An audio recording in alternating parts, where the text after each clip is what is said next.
역대상, 역대하를 읽을 때 너무 힘이 듭니다. 사실 역대 상하 읽을 때 왜 힘드냐 하면 상 읽을 때 힘들죠. 막 족보 막 이름이 잔뜩 나오니까 정신이 없는 거예요. 너무 힘들다. 그리고 뭐 족보가 나열되어 있고 막 성전 기구, 어려운 식양 이런 걸 기록해 둔 이유가 도대체 뭐냐? 읽으면서도 별로 은혜가 안 됩니다. 시간 지나면 은혜가 됩니다. 레위기가 처음에 은혜가 돼요? 안 되죠. 무슨 말인지를 알 수가 없잖아요. 그죠? 그래서 성경이 말씀하기를 알기 어려운 게 들어있다고 했습니다. 들어있어요. 그런데 이제 열왕기와 역대기 차이를 잠깐 아는 것이 필요한데요. 이거 한번 잠깐 봅시다. 여기에 성경에 이제 사무엘 상하, 열왕기 상하 있고 역대기 상하가 있는데 차이점이 있는데요. 열왕기는 정치사 중심입니다. 왕이 육신적으로 업적 같은 걸 많이 이룩한 것도 잘 기록되어 있는데요. 역대기는 전혀 그렇지 않습니다. 역대기는 신앙생활 중심인데 그 사람이, 그 왕이 하나님 앞에 어떻게 행했느냐, 그거 포인트로 되어 있어요. 그러니까 관점이 완전히 다릅니다. 그리고 열왕기는 정치사 중심이고 역대기는 하나님을 어떻게 섬겼느냐, 이게 포인트인 거예요.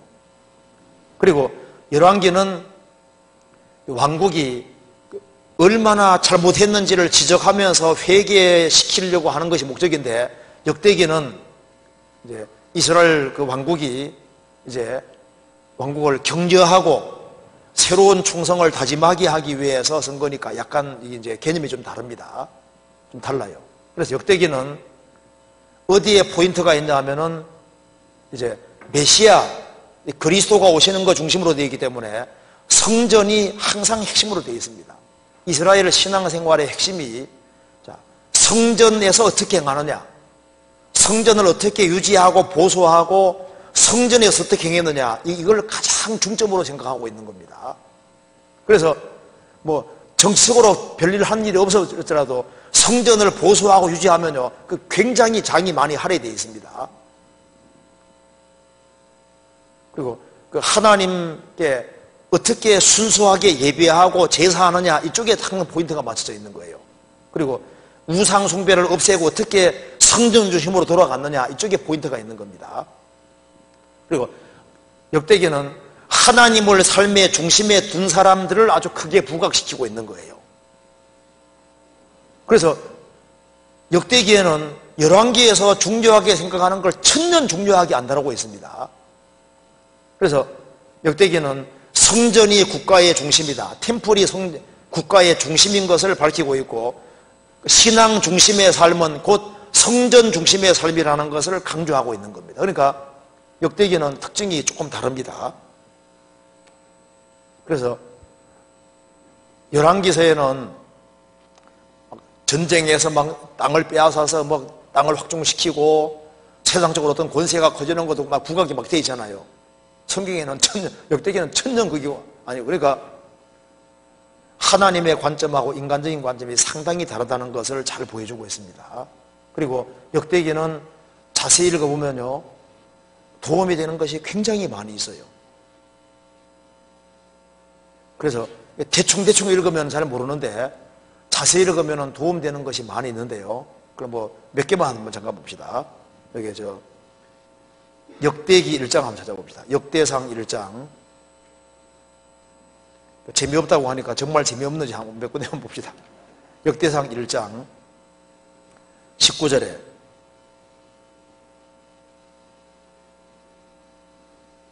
(609페이지입니다) 에벨은 두 아들을 낳아 하나 이름을 벨렉이라 하였으니 이는 그때 땅이 나뉘었으며, 역대기에 벨렉 때 땅이 나누어진 것이 기록되어 있잖아요. 역대상 2장 찾아봅시다. 2장 7절 같이 읽어보겠습니다. 가르미의 아들은 아갈이니 저는 마땅히 멸할 물건으로 인하여 이스라엘을 괴롭게 한 자며.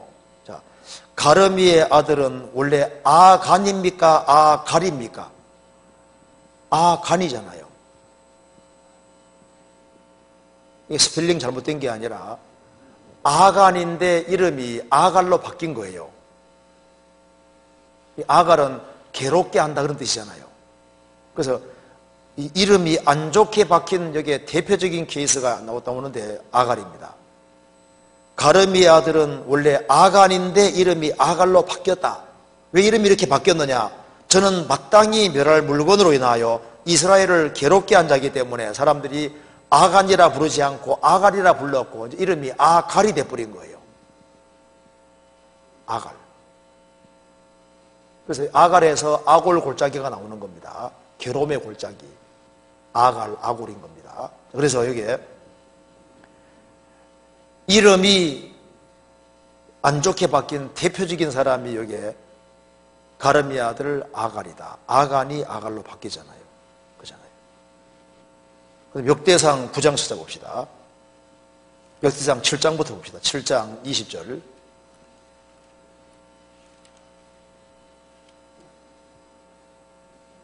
20절.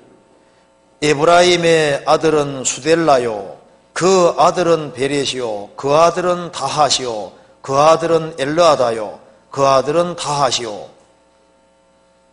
그 아들은 사바시요, 그 아들은 수델라며 저가 또 에셀과 엘르앗을 낳았더니 저희가 가드 토인에게 죽임을 당하였으니 이는 저희가 내려가서 가드 사람의 짐승을 빼앗고자 하였음이라. 그 아비 에브라임이 위하여 여러 날 슬퍼함으로 그 형제가 와서 위로하였더라.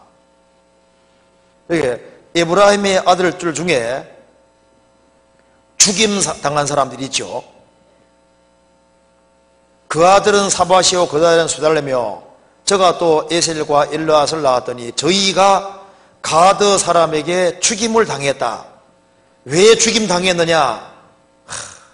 가드 사람의 짐승을 빼앗고자 함이었더라. 참 죽어도 복음을 전하다 죽는다든가 뭔가 이제 주님을 위해 살다가 죽어야 되는데 남의 짐승 뺏으려다가 죽었다 그 말입니다. 경건이 됩니까 안 됩니까? 되죠. 죽더라도 뭔가 주님을 위해 살다가 죽어야지 남의 거 뺏다가 죽으면 그 진짜 억울한 거잖아요. 그래서 아버지도 너무너무 억울하니까 에브라임이 아주 통곡하고 슬퍼하고 그 아버지 그 마음에 그냥 못을 박아버리는 거예요. 그러니까 이 아들이 말을 잘 들었으면요 남의 짐승 뺏으러 안 들어갔을 거 아니에요. 그러니까 이런 아들이 있었다는 걸 여기 말하고 있는 겁니다. 그리고 역대상 9장 찾아보시겠습니다. 9장 31절.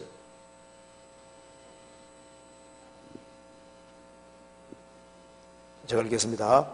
고라 자손 살룸의 장자 마띠데랴 하는 레위 사람은 남비에 치지는 것을 맡았으며, 좀 은혜가 되죠? 남비에 치지는 걸 맡았다. 이거 요리하는 것도 중요한 거구나. 중요하고 말고요. 우리 여기 학예수양이 할 때 막 남비에 막 지지고 설거지하고 할 거 아니에요. 다 중요한 겁니다.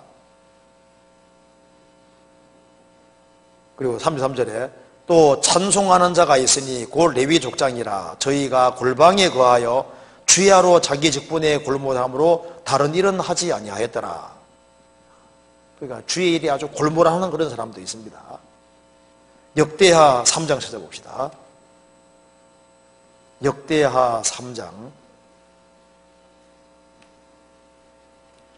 3장 17절 한번 같이 읽어보겠습니다. 그 두 편 기둥을 외소 앞에 세웠으니 좌편에 하나요 우편에 하나라. 우편 것은 야긴이라 칭하고 좌편 것은 보아스라 칭하였더라. 야긴, 저가 세우리라. 보아스, 그에게 능력이 있도다. 이거 봅시다. 이게 솔로몬의 성전 보면은 앞에 기둥 두 개가 있잖아요. 하나는 야긴이고 하나는 보아스입니다. 야긴, 저가 세우리라. 보아서 그에게 능력이 있도다. 기둥 두 개가 딱 딱 있는데요. 이스라엘 백성들이 성전 들어갔다 나올 때 할 때마다 딱 기둥 두 개가 항상 보이는 거예요. 야긴 저가 세우리라 그에게 능력이 있도다. 지금도 마찬가지입니다. 지금도 너는 베드로라 내가 이 반석 위에 내 교회를 세우리니 음부의 권세가 이기지 못하리라. 주님의 교회는 주님이 세우시는 겁니다. 저가 세우리라. 그리고 그에게 능력이 있도다. 주님이 세우시는 능력이 주님께 있습니다. 그런데 주님이 혼자 세우시느냐? 아닙니다. 주님이 세우시는데 주님께 자신을 바친 사람을 통해서 바친 사람에게 능력을 주시고 바치는 사람을 통해서 주님이 세워가시는 거잖아요. 저가 세우리라 그에게 능력이 있도다. 지금도 마찬가지인 겁니다. 이스라엘 백성들 머릿속에 야긴과 보아소가 머릿속에 꽉 박혀있는 것처럼요, 우리 신앙생활 속에서도 저가 세우리라, 교회 세우는 것도 주님이시고 세우시는 능력이 주님께 있습니다. 우리가 지금 여기에 이 세상에 버티고 사는 것도 저가 세우리라, 주님이 세우시는 거예요. 그리고 내가 이 세상에서 휩쓸려가지 아니하고 신앙생활을 하는 능력도 주님께 속해 있는 겁니다. 그렇잖아요. 어쨌든 간에 이 역대기를 자꾸 읽고 또 읽으면요, 이게 신앙생활에 도움이 되는 것이 많이 나오게 되어 있습니다.